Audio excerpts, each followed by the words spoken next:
Nel corso di questo video noterete che la stanza intorno a me diventa progressivamente sempre più buia. Purtroppo ho scelto un momento pessimo per filmare questo video perché fuori è venuto un temporale mentre io filmavo, ma ormai avevo cominciato a filmare. Cominciamo con il video. Ciao a tutti! Dunque, nel video di oggi andremo a vedere dei brevi estratti di due video di Briller, il cui vero nome è Brian Miller, che è uno youtuber americano che però parla italiano e che ha un canale intero dedicato al suo rapporto con l'Italia e con la lingua italiana. Parla per esempio di differenze culturali tra gli Stati Uniti e l'Italia, parla di stereotipi che hanno gli americani sugli italiani e viceversa, parla del suo percorso di apprendimento dell'italiano, insegna delle frasi utili in inglese agli italiani, il tutto solitamente parlando in italiano. Faccio una premessa, con questo video non voglio assolutamente prendermi gioco di Briller, prendere in giro Briller, anzi, voglio prendere i suoi video semplicemente come spunto per mostrarvi alcuni errori che lui commette e anche alcune delle parti più lodevoli, diciamo, del suo modo di parlare italiano, per usare entrambi come riferimento per voi, in modo tale che possiate non ripetere gli errori che fa e prendere ispirazione dalle cose che invece fa bene. Quindi andremo a vedere i suoi pregi e i suoi difetti. Dunque, il primo video che andremo a vedere si chiama Che fine ha fatto Briller? Ed è uno dei suoi video più recenti, quindi andremo a vedere come parla in italiano adesso, dopo anni che studia questa lingua. E comincio dicendo che in generale, secondo me, ha un modo di parlare molto scorrevole, molto sciolto e ha un'ottima padronanza della lingua italiana. Cominciamo, vediamo la prima parte. Briller, eh sì, finalmente sono tornato e lo so quello che state dicendo. Oh, ma che fine hai fatto? Quando stai Briller? Perché non fa più video? Manco ce l'hai detto che spari. Lo so che tutti voi parlate così, comunque ne sono sicurissimo. Ma ragazzi, ok, ovviamente qui la sua imitazione dell'accento romano è chiaramente terribile, però dimostra comunque un'ottima consapevolezza del modo di parlare regionalmente degli italiani e anche dell'importanza dei dialetti e delle parlate locali e degli accenti nella comicità italiana. Lui ha una conoscenza abbastanza solida della cultura italiana da sapere che gli accenti regionali vengono usati spesso nella comicità italiana come elemento divertente che crea un effetto comico. In particolare l'accento romano, che è quello che sta usando lui, perché appunto l'industria del cinema in Italia, come ho spiegato in un altro dei miei video, si trova appunto a Roma, quindi la gran parte degli attori più famosi e dei film più famosi sono romani, inclusi i film comici. Andiamo avanti, anzi torniamo indietro un paio di secondi per vedere un'altra cosa. che tutti voi parlate così, comunque ne sono sicurissimo. Ma ragazzi, Ecco, qui ha detto ne sono sicurissimo, ne sono sicurissimo. Ottimo l'uso del ne, che sta a indicare di questo, perché nella sua lingua madre, l'inglese, una particella di questo tipo non solo non è necessaria, ma non esiste proprio. Quindi è notevole che lui spontaneamente abbia detto ne sono sicurissimo, aggiungendo questo ne che in inglese non sarebbe stato assolutamente necessario, mentre in italiano dire sono sicurissimo non è sbagliato, ma è molto meno idiomatico, molto meno tipicamente italiano. ma ragazzi avete ragione, sono sparito, non sappiamo che fine ho fatto, però adesso... Ecco, ha detto non sappiamo che fine ho fatto. Questo è un primo esempio di una serie di espressioni idiomatiche tipicamente italiane che usa nel corso di tutto questo video e in tutti i suoi video in generale. Cosa significa che fine ho fatto? Dunque in italiano se io chiedo a qualcuno che fine hai fatto, gli sto chiedendo essenzialmente qual è il motivo per cui non lo vedo da così tanto tempo. What happened to you? Where have you been? Qualcosa del genere in inglese. Ma comunque questo è solo un esempio che sto portando per farvi notare la quantità di espressioni idiomatiche che lui usa. Vi consiglio, quando guardate video in italiano, di scrivervi tutte le espressioni idiomatiche che incontrate, perché sono sempre molto utili per esprimere nuovi concetti e vi permetteranno di esprimervi in italiano in modo molto più naturale e molto più da madrelingua. Notizie giusti, interessanti, non è successo niente di che, sinceramente volevo sapere. Ecco, un altro esempio di espressione idiomatica italiana. Non è successo niente di che. Niente di che vuol dire poca roba, poche cose, nulla di interessante, nulla che sia degno di nota. E lui qui intende non è successo nulla di interessante, nulla che valga la pena raccontarvi. Canale. Non avevo intenzione di creare un canale, volevo solo farmi vedere perché quando sono venuto in Italia. Ecco, qua ha usato l'espressione farmi vedere, ok?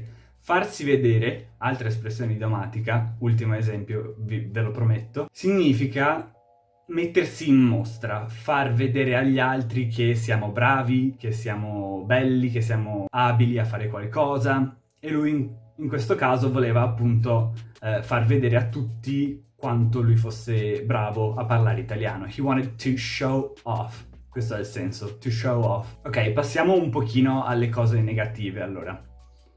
Innanzitutto, per una persona che studia italiano da così tanti anni e che ha anche vissuto in Italia, forse il suo accento è ancora abbastanza marcatamente americano. Per esempio, le consonanti a inizio parola sono molto aspirate in parole come tanto, la pronuncia così, tanto, come si farebbe in inglese, come, e le vocali, soprattutto la U italiana, per lui è ancora molto all'inglese, oppure la O italiana a fine parola diventa spesso O per lui. Tanto, oppure dice, per dire succo in questo video dice succo, così con questa U. Ha ancora alcuni problemi con le doppie, ha problemi a realizzare la R singola intervocalica, quindi in parole come arancia, per esempio, dice ancora arrancia, perché chiaramente è più facile produrre questo suono prolungato di produrlo singolo, anche se in realtà in inglese questo suono, questo tap, esiste, soprattutto in inglese americano, e si produce quando c'è una doppia T o una doppia D tra due vocali, in parole come better oppure matter, cose così. Quindi in realtà potrebbe sfruttare questa cosa a suo favore. Con questa assenza state pensando, come facevi a farci questo danno? Abbiamo sofferto. Ecco, questa frase, per esempio, è molto poco italiana. Si capisce benissimo cosa intendeva, ma il modo in cui l'ha detto è un po' strano. Intanto avrebbe dovuto probabilmente usare il passato prossimo e non l'imperfetto, quindi come hai fatto e non come facevi. Ma a parte questo, anche l'espressione che ha usato, come hai fatto, anzi come facevi, per citare direttamente le sue parole, non funziona molto bene in questo contesto.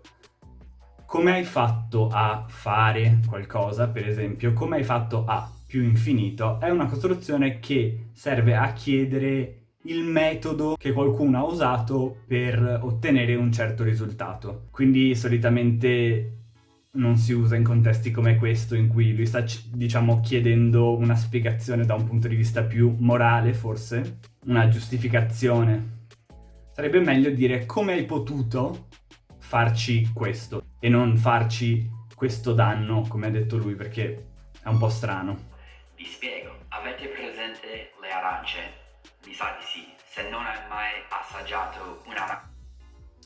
Dunque, qua ha usato l'espressione mi sa di sì, ed è una bellissima espressione che usiamo in italiano. Mi sa che bla bla bla, o mi sa di sì, mi sa di no. Già sapere anche solo che esiste sicuramente mostra una conoscenza molto solida dell'italiano, però non la sta usando esattamente nel modo giusto. Perché l'espressione mi sa che di solito mette l'accento sul fatto che o non siamo sicuri di quello che stiamo dicendo, pensiamo di sì ma forse no, oppure che temiamo che una cosa sia in un certo modo. Quindi come in inglese I'm afraid so, I'm afraid that bla bla bla, ok? Qua sarebbe stato meglio dire semplicemente penso di sì. Anche un limone o lime o anche uva andrebbe bene per quello che sto per dire. Allora, qui si mette ad elencare una serie di frutti, ok? E quindi si sta riferendo, diciamo, al concetto generale della mela, della banana, eccetera, dell'arancia. Ma questo è un errore molto comune che fanno spesso gli anglofoni, soprattutto, che è quello di non mettere l'articolo davanti a un nome che indica una categoria generale. In italiano ci vuole l'articolo. In inglese puoi dire oranges are my favorite fruit. In italiano non puoi dire arance sono il mio frutto preferito, devi dire le arance sono il mio frutto preferito. Se prendi un'arancia e lo metti in mano così e inizi a premere e spingere e fare così, tanto succo esce.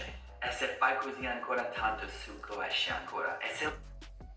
Ecco, qui sta usando un verbo intransitivo e anche di movimento, esce. Solitamente in italiano, se si vuole soprattutto mettere l'accento, porre l'attenzione su cosa sta uscendo, quindi sul soggetto, il soggetto va messo dopo del verbo, quindi il verbo va messo a inizio frase e poi ci va il soggetto. Esce tanto succo, invece che tanto succo esce. Questo è chiaramente molto difficile per un anglofono perché in inglese la struttura soggetto-verbo-oggetto è molto rigida, non si cambia praticamente mai, con pochissime eccezioni, mentre in italiano è molto più variabile e in casi come questo è meglio mettere verbo, soggetto e oggetto, anche se l'oggetto in realtà qua non c'è. Ora, per concludere, volevo anche dare un'occhiata veloce a un suo video vecchio per vedere magari un po' come è migliorato o come è cambiato il suo modo di parlare italiano. Può essere anche che non sia migliorato e che sia peggiorato perché magari al tempo viveva in Italia e adesso non vive più in Italia da tanto tempo. Non lo so, non conosco bene la sua vita privata, ma so che nel video che andremo a vedere adesso lui viveva ancora in Italia. Buongiorno, sono Brian, volevo fare un video per voi per vedere la differenza tra il mio italiano 5 mesi fa e ora, perché 5 mesi fa ho fatto un video così e sono qui da gennaio, quindi spero di essere un po' migliorato, no? Allora, che posso dire? Praticamente sono arrivato a Roma 5 mesi fa e ho fatto un corso di italiano ogni giorno, lunedì a venerdì, per tipo 4 ore. E tutto ciò che abbiamo fatto è parlare, tutto. Parlavamo di... Ecco, qui potete sentire sicuramente che è migliorato in tanti aspetti da allora. Dunque, le principali differenze che posso vedere sono la pronuncia. Per quanto io abbia detto prima che la sua pronuncia ancora ha dei problemi, sicuramente ce li ha. Al tempo, in questo video vecchio, la sua pronuncia era decisamente molto peggiore. Soprattutto potete sentire che alcune volte non riesce proprio a pronunciare la R italiana. Ha molto più una prosodia inglese rispetto al suo video più recente e soprattutto è chiaro che in questo video vecchio aveva molta meno padronanza della lingua italiana e molta meno sicurezza di sé quando parlava. Potete anche sentire in questo video alcuni esempi di alcune strutture tipicamente inglesi che lui ha tradotto letteralmente in italiano, a differenza invece del suo video più nuovo che è pieno di espressioni idiomatiche italiane. Per esempio in questo video vecchio ha detto tutto ciò che abbiamo fatto è parlare, che è chiaramente una traduzione letterale di all we did is talk in inglese. mentre in italiano magari diremmo non abbiamo fatto altro che parlare. E per questo video è tutto.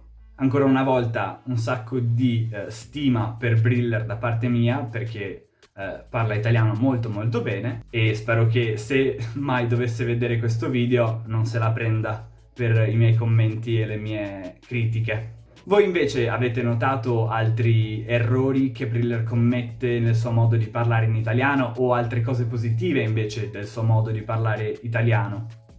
Se sì, scrivetevelo nei commenti qui sotto. Spero che questo video vi sia stato utile e che vi sia piaciuto. Se sì, mettete mi piace e iscrivetevi al canale. Ciao a tutti!